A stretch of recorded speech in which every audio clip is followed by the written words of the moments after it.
Good morning. The scripture reading for this morning's lesson is taken from Genesis, the 18th chapter, verses 16 through 19. Then the men rose from there and looked toward Sodom, and Abraham went with them to send them on the way. And the Lord said, "Shall I hide from Abraham what I am doing, since Abraham shall surely become a great and mighty nation, and all the nations of the earth shall be blessed in him? For I have known him, in order that he may command his children and his household after him, that they keep the way of the Lord to do righteousness and justice, that the Lord may bring to Abraham what he has spoken to him." Thank you. Good morning. This is spring break week. We have some in from college, and I'm glad to have them in from college, but we also have people who are gone because of spring break week, and so we have a fewer number today, but we're glad that you're here. Go ahead and turn your Bibles to Ephesians 5, Ephesians chapter 5. It's already been mentioned that this coming Wednesday night is Worship Wednesday. The following Wednesday night, we'll be starting a new class on the Jewish roots of Christian worship. Now, it's actually going to be bigger than that. We're going to start at that point, but we're going to study Christian worship, and I think it will be relevant not only as you think of in a historical sense, but it will be relevant to some of the worship struggles that we face today. And I would encourage you to kind of plan on being a part of that. I would also, it's already been mentioned that Friday night we're going to have a singing group here from Harding. What was not mentioned was that we also need some housing for this group. Now, it's not a cappella, so it's not like 35, 40 people. It's going to be 5 girls and six boys, Rob tells me. Rob is arranging all of this, so we need people to kind of sign up to take some of these kids home. You will be blessed by the experience. As those of you who've taken care of them before, you'll know that's true. So that's this Friday night, and there's going to be refreshments following the singing, the concert, but I encourage you to plan on being a part of that. And of course, this evening is a small group. If you don't know which group you're a part of, there's a list outside where you can kind of look and see. If you still don't know, come to my house.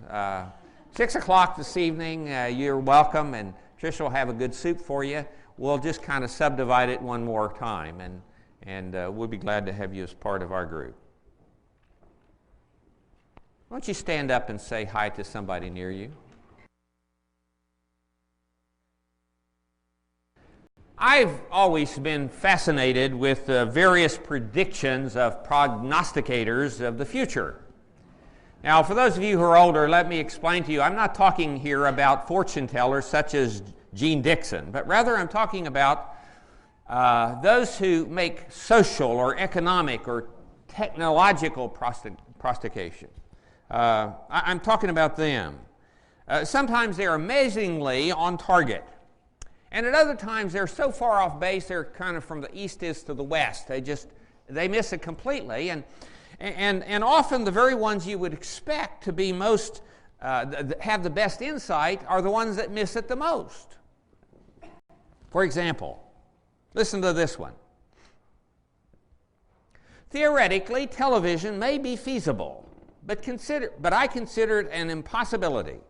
A development which we should waste little time dreaming about. Now, obviously, that was made by somebody before television. Who do you think said it? No, it wasn't Einstein. Good guess. Lee DeForest. He was the inventor of the cathode ray tube, or what we know best as the picture tube. He invented the tube, but he never ever saw it being used to actually display pictures. Isn't that interesting? Now, here's another one. I think there is a world market for about 5 computers. Who do you think said that? Close. Tom Watson, 1943 chairman and president of IBM. Now, Stanley Penn the Wall Street Journal was considered recklessly futuristic in 1967 when he predicted that by the turn of the century there would be 220,000 computers in the United States alone. I mean, people thought that was just outlandishly wild guessing, because in 1967 there were only 30,000 in the United States.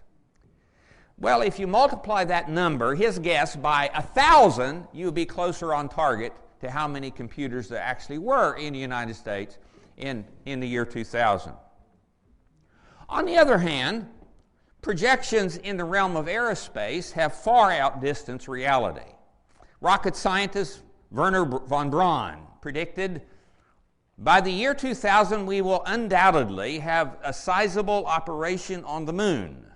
We will have achieved a manned Mars landing, and it's entirely possible we will have flown men to the outer planets. Of course, we haven't come close to any of those. We did land some men on the moon about 40 years ago, but we haven't done much in that direction since. Now, what does all this have to do with anything? Simply this. The truth is, we don't know what the future holds.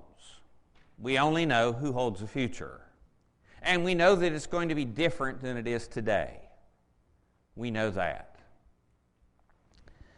There is a tendency for those of us who are Christians to be somewhat frightened of the future. In fact, we may not have yet figured out that today is different from yesterday. But it is. Because we have our eyes closed and we're trying so desperately not to lose our memory of the past. I'm told that in the British Museum, I did not see this when I was there, but there is a mariner's chart, a map, dated 1525, and it's about the area of North America that was just beginning to be explored, and there's some areas marked on the map that were yet unexplored, but they were labeled with these words: "Here be giants, here be fiery dragons, or fiery scorpions, and here be dragons." And that map has come to be known as the Here Be Dragon map. It eventually came into the possession of Sir John Franklin, who was a British explorer in the early 1800s, and he scratched through those labels and wrote over them, "Here is God." You see, we have nothing to fear about the future because God will be there. We have nothing to be afraid of in the present because God is here. He did not stay in the past. And if we're going to effectively reach contemporary Chicagoland residents with the message of Jesus Christ, we're going to have to let go of our obsession with yesterday. Now, that doesn't mean letting go of our memories. God gave us our memories. But God also gave us today. And so we have to concern ourselves with being good stewards of today. We must open our eyes to make ourselves aware of today and the people and their struggles that comprise it. And we must equip ourselves to redeem the present to the glory of God. And so we come to our text. It's a familiar text, Ephesians 5. It was a text passage for our theme in 2010. But I want us to approach it a little bit differently today. Paul says, "Live as children of light, for the fruit of light consists in all goodness, righteousness, and truth. And find out what pleases the Lord. Have nothing to do with the fruitless deeds of darkness, but rather expose them. For it is shameful even to mention what the disobedient do in secret. But everything exposed by the light becomes visible. For it is light that makes everything visible. That's why it is said, 'Wake up, O sleeper, rise from the dead, and Christ will shine on you.' Be very careful then how you live, not as wise, but not as unwise, but as wise, making the most of every opportunity, because the days are evil. Therefore, do not be foolish, but understand what the Lord's will is. You see, the present for Paul's readers was not a good time. It was not a good time. In fact, he describes their time as an evil time. But he does not go on to encourage them to gather all their friends together and have a pity party, complaining about how bad things are these days, or how hard it is to live a Christian life today, or how hostile the secular culture is to faith today. He doesn't encourage them to do any of that. But rather, he tells them to live wisely and redeem the time. That's King James language. Redeeming the time because the days are evil. RSV puts it, making the most of the time because the days are evil. New International, make the most of every opportunity because the days are evil. Or the most wordy of them all, Living Bible, so be careful how you act. These are difficult days. Don't be fools. Be wise. Make the most of every opportunity you have for doing good. Many contemporary prognosticators paint a very gloomy picture of the near future. Larry Burkett, for example, paints the economic future in gloom and doom. And he may be right. I mean, it's been pretty gloomy and doomy the last several years, and it doesn't look like it's getting any better anytime soon. Rush looks at the political scene and sees only two political groups, one evil and the other stupid. And of course, he, like Buzz Lightyear, is here to save the day, is the one to do that. And a whole host of religious prognosticators have already begun playing taps in behalf of the demise of Christianity. While often heard within our own fellowship is a dirge bewailing the fact that no one's interested in the gospel anymore. I hope you will pardon me if I don't buy my funeral suit just yet. I, for one, am not nearly so pessimistic about the future.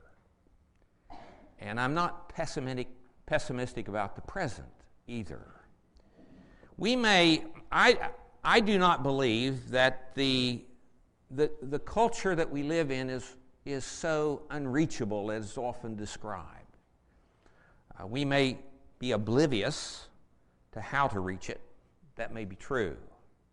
We may be blind to the opportunities all around us. That may be true. We may even haven't utilized the light that's been provided to us. That may be true. We maybe aren't living very wisely as we ought to live. Or it may be that we just really haven't tried all that hard. Instead, we've contented ourselves with drawing maps of unexplored territories and labeling them as dragons and fiery scorpions and giants. What we need to realize is that contemporary Chicagoland is no farther from us than our own children. A few years ago, a man was finding a major problem in teaching his children the Bible. They, as a family, had Bible reading every night, and he read to his children. And he was reading out of the King James because that's what they had always used. That's what his church used. Well, protest after protest from his children was that they didn't understand it. And so this man committed himself to the task each day as he traveled back and forth on the commuter train of translating the evening's text into words they could understand. He basically paraphrased it for them, and then that evening he would read to them the paraphrase. You may be aware that loving father's effort in behalf of his children became 20th century's most popular paraphrase, the Living Bible. He lived right here in Chicago. Once published, it helped millions to understand who had previously not understood. Attempting to connect with his kids, he succeeded in connecting with a generation.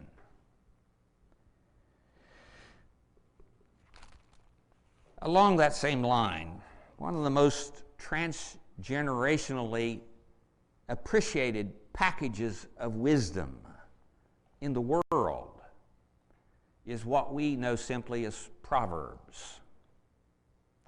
But if you pay attention to Proverbs, you'll learn that it's a king's sincere efforts to pass on to his son some lessons that he'd learned about life along the way. That's what it is. He attempted to connect with his son, and in so doing, he connected with humanity of 3 millennia. As we attempt to contemplate the awesome task of communicating effectively with this radically different generation that we're told lies just beyond our doors, it's easy for us to find ourselves overwhelmed. Instead, we ought to set ourselves to understand and connect with our children and our grandchildren. And if we succeed in our effort to understand and connect with them, I believe we will find that we will connect with a whole generation. As I said in the beginning, these are difficult times. According to the U.S. News and World Report, 30% of the people in this country feel that their country and their culture is hostile to their religious beliefs. Even more think specifically institutions are opposed to their personal, moral, and spiritual values. 62% declare that television is hostile to their values. 47% say Congress is. 46% tell us that the newspaper industry is. 34% say the president is. And 27% believe that Supreme Court is hostile to their values. By all means, let us make the most of every opportunity, because we have a world to save. This is the last in the series that we've been focusing on the family. But I want you to know that all of us are involved in this, whether we're married or single. We all came from some kind of a family, and we're all part of a faith family. And because of that, we're responsible for the values and the successes and failures and the burdens of one another's children, one another's struggles. And all of us are responsible for making a serious attempt to connect with the next generation, because that next generation are our kids. You need to respond this morning by confessing Jesus Christ as Lord, by being buried with Him in baptism. Today's a good day for that. Or do you need to respond in some other way today? Whatever you need. If it's a public need, please come as we stand and sing. I'd remind you again about the course on Friday at 7, and I remind you that we need housing. And so talk to Rob about that.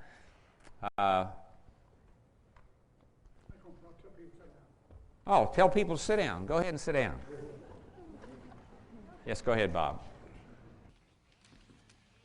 I certainly realize that we have a great future, and but it's hard when you're my age not to look back to the past.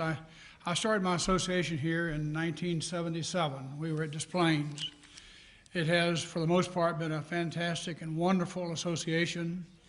I was just thinking, when I was sitting there, I remember vividly when Rodney Harris was baptized. And I don't know whether he remembers, but I'll never forget it.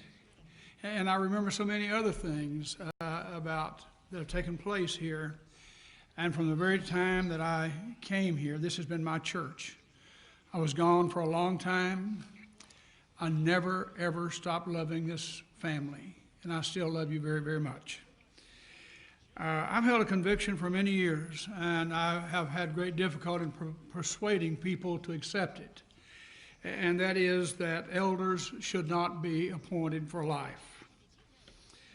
Elders can start out really great and wind up not quite so great.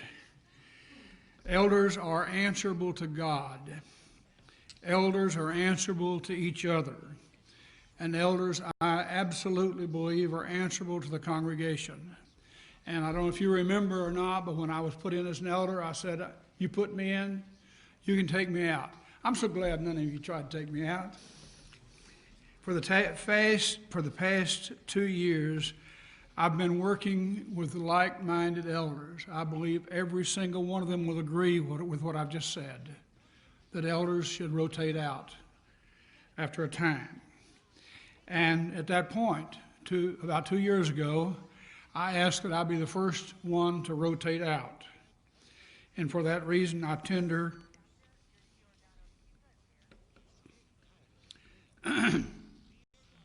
to you my resignation as an elder. You honor me greatly in asking me to serve as an elder, and I thank you. I've always felt that I serve at your pleasure, and you've blessed me. I've heard people say I stepped down from the eldership. Well, I want you to know I don't step down from the eldership. I step back, because it's not a step up to be an elder. An elder is one among peers, and we're all on the same level, and we're all sinners seeking the leadership from God, and so I simply step back. My love and devotion to this church family is in no way diminished. My commitment to you is no less, and my door is as open to you as it always has been. I cannot say enough good about the elders with whom I've served. I absolutely can't. And with the exception maybe of John, I believe I know more about elders than a lot of people, because I've worked as a preacher with some elders, and some of them were saints, and some of them, well, I won't go into that. But these men with whom I've worked bring something very special and very unique to the eldership, and their wives are there to assist them, and assist them they do. And I love them, and I appreciate them and their wives. And I will also say, Rob and John, that I appreciate you so much. We are blessed in this congregation to have a great ministerial staff, and we are blessed to have a wonderful eldership.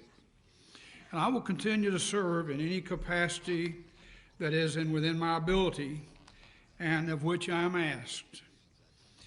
I know that these are diligent men, and as loving men as any eldership I have ever seen and have ever known. They're spiritual men who love God, and they love you very much. And you may make a request, or you may ask something of them, and you have no idea sometimes the anguish and the praying and thinking that goes into that, because it's not taken lightly. We're truly blessed by these men. They bring vision, compassion, encouragement, unity, and insight into a very difficult position. They richly deserve our prayers, our encouragement, and our love, and I am so blessed by their fellowship and by their friendship. I don't know that it's true, but I've heard John's sermon. His last sermon was very simple, and it was, my little children, love one another.